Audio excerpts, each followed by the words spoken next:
Hello friends, તો જો અત્યારે વાગી ગયા છે બપોરના 12 ને આપણે બપોરની રસોઈ બનાવવાની છે. તો અત્યારે હું બનાવું છું મગની પીળી દાળ. તો બધાય જો મસાલા ને બધુંય લસણ ને ડુંગળી ને બધુંય તૈયાર કરી લીધું છે. તો આપણે પહેલા બનાવી નાખીએ દાળ. ત્યાં એટલી વારમાં આવી ગઈ ગાય જે બીમાર હતી ને, તો જો એને સારું થઈ ગયું હશે તો રોટલી એણે ખાઈ લીધી. અને આ જો બિલાડી છે ને, આવે બપોરે આવે કે સાંજે દૂધ પીવા, તો આવી ને તો ઉપર છાપરા ઉપરથી જ મિયાવ મિયાવ કરતી હતી. મેં કીધું તું નીચે આવી તો તને દૂધ આપું ને.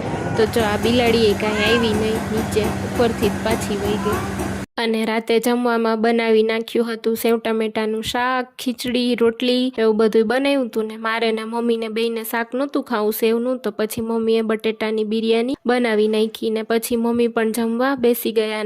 જમીન જો ટીવી જોતા હતા ને, તો આમાં તો મારું સોંગ આવતું હતું. જો એ જોઈને મને એટલું હસવું આવ્યું ને.